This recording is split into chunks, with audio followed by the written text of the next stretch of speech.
Welcome back to another MOTOBOB video, and today I'm out in beautiful Sardinia for the launch of the 2023 Yamaha Niken GT. And I'm sure you'll have noticed it's a rather unusual motorcycle. It's my first time ever riding a Niken, and so yeah, it's quite the unusual experience. And so in this video, I'll run through a few of the things that I really liked about this bike. Of course, naturally, there are a few compromises that come with this front end as well. And then at the end, I'll tell you exactly who I think this bike is perfect for.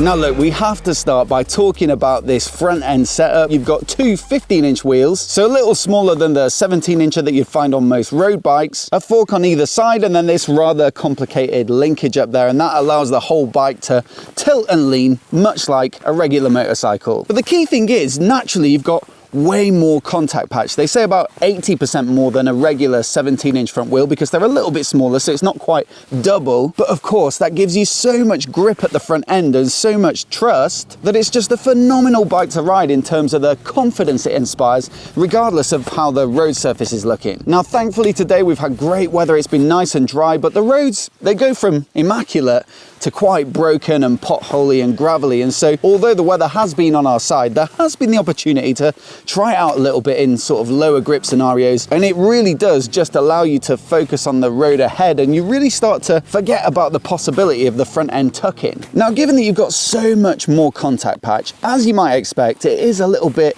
heavy on the steering at lower speeds, and that's despite giving it such big wide bars to give you all that leverage. But I think a secondary benefit, as well as all that trust you've got at higher speeds, is the width of the track here, I guess, at the front end, and at lower speeds it feels very, very stable. And you know, this is now intended, the Niken, to be solely a sports tourer. There used to be a regular Niken version and then the Niken GT. Now in the lineup, you've just got the GT version with the, you know, big screen and panniers. And so it is intended to be ridden two up and with luggage. And I think if you're somebody who's not super confident at lower speeds when you're fully loaded, this is a bike that can give you a little bit of assistance in that regard. Genuinely, I'm super impressed with how natural this bike feels, apart from those lower speeds, but I think that is manageable. And I think it's easy to justify if you're someone who regularly rides in low grip conditions and you want the maximum stability possible. Now, another thing that this bike really does have going for it is the fact that it shares a lot of its underpinnings with the Tracer 9 line of bikes, and they're Yamaha's mid to large capacity sports tourers. So you get the same CP3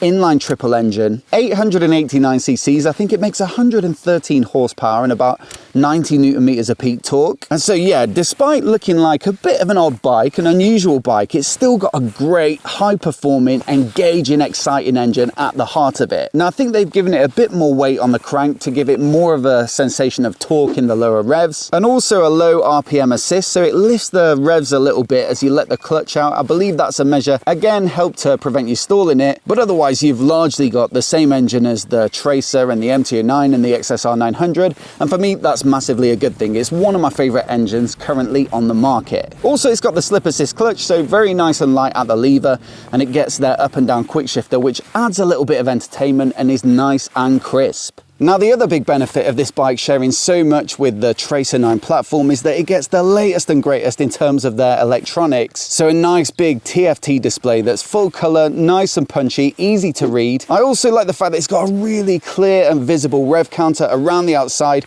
You've got the speed and gears in the middle. It's not too complicated. They haven't gone too crazy with it. And then you've got three riding modes, so sport, street and rain. Sport obviously gives you the most throttle response. Street's a bit of a happy medium. And then rain limits peak power by 18% and also gives you the most approachable and gentle throttle delivery. TC has two settings and you can also switch it off. There's cruise control as standard, there's the quick shifter that we already mentioned, and with this nice big TFT display you've also got some connectivity options. So if you want to control your phone calls and that sort of thing and also get navigation right there on the screen, you can get the Yamaha My Ride app, but it does open up some nice functionality that's built into the bike rather than mounting your phone on the bars. Now, if you are the sort of rider who likes their tech and gadgets, then you may may well like today's video sponsor, and that's Insta360, to whom we say a big thank you. I absolutely love using their X3 cameras. They've really transformed how I capture riding footage, because although with a traditional action camera you've just got that single view and you can only really get one frame in, these cameras allow you to stick them on the bars or the bar end or down on the side of the bike, and then once you get it into the app on your phone or onto the desktop editing software, you can move it around and reframe it and take a view going forward or backward, or you can swing the camera around. You can frame it in landscape or portrait, and it really is, for me, the most fun way to capture and share your riding experiences. Not just for pros, anyone can do it. The app is super simple to use, and so I'd thoroughly recommend them to anyone who just wants to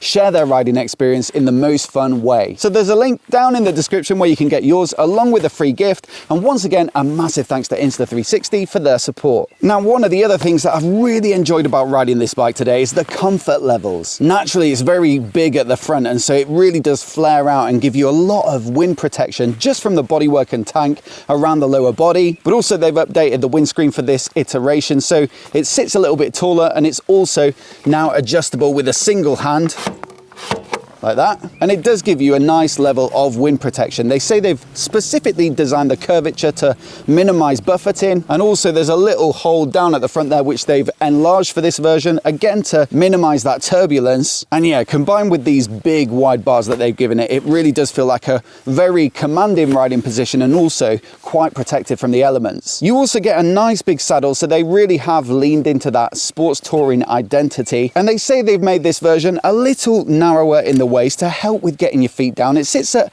825 mils, so not necessarily super tall, but also for shorter riders, they might appreciate that slimness. Plenty of space for a passenger, a good grab rail as well, which I think is a massive boost for passenger comfort. And then also you've got a pair of cases here, which don't look massive, but they can take a full face helmet each. Then you've got the cruise control, the heated grips, and a nice big TFT display, and it just really does feel like a nice place to sit and soak up some brisk touring miles. So look, clearly there's plenty to like about this bike. It is an unusual design, but I will say it is very fun to ride, very reassuring, comfortable, and it packs a lot of impressive features. But naturally there is a bit of a trade-off for this double wheel setup at the front. Otherwise, why wouldn't all bikes have them? I mean, the big one is the weight. It comes in at 270 kilograms, and although that might not sound too bad versus some true heavyweight tourers like the big Harleys and the big Indians and the Goldwing and stuff like that, you know, really this sits in the sort of like 900cc realm. And if you compare it to the Tracer,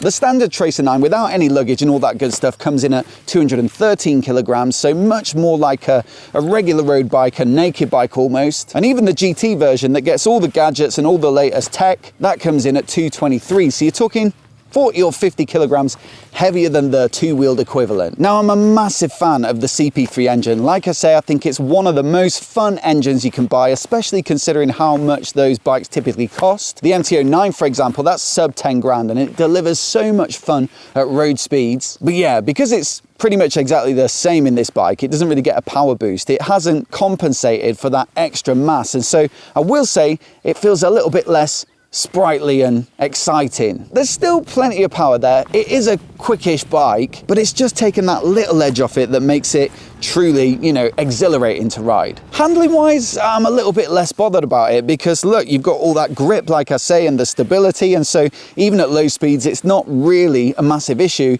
For me, it's more just that it kills the fun a bit. And then you've got the price. So this comes in at over 16 grand, which is maybe no surprise because it's never going to sell in huge volumes. So it's not going to be a stack 'em high and sell 'em cheap kind of bike. But still, when you compare it to the base Tracer 9, it is a massive chunk of extra cash. And even versus the fully spec'd out Tracer 9 GT Plus, which we're riding tomorrow, that gets radar tech and all that good stuff. You know, you're still paying quite a bit more for the Niken. Then there's just a few other little things, like the finish isn't quite as good as the Tracer. So down here, the frame comes around all this wiring and the brake reservoir and stuff and hides it, and it looks quite neat, but this bike has been compromised a little bit by some of the changes. Things like the ignition barrel sits proud here and it's not really finished properly properly. The bracket's kind of on show.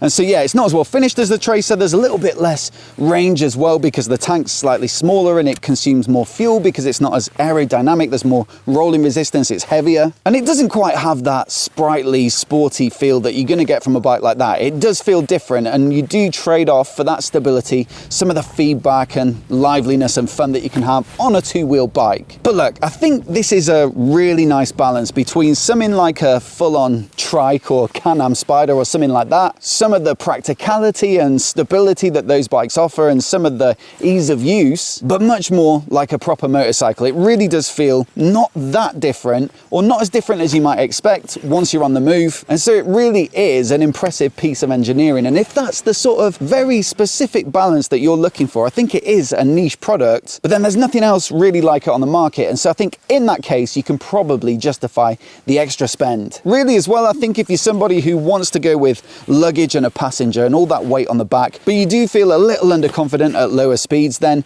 again, I think this is really a bike to look at and go and test ride and see if it solves a little bit that problem for you. Either way, I'm massively glad that Yamaha still make it. It's really an impressive looking thing. I admire their bravery for firstly putting it on the market in the first place, but also sticking with it and updating it for this iteration. And I'm also very grateful to be able to come out here and ride it and try it and see what it's like. Now, as always, I'd love to know what you think of it down in the comments below. So do let me know. If anyone's tried one, I'd love to hear your impressions as well. And if you want to see more of the latest new Yamahas for 2023, I made a list at Motorcycle Live last year.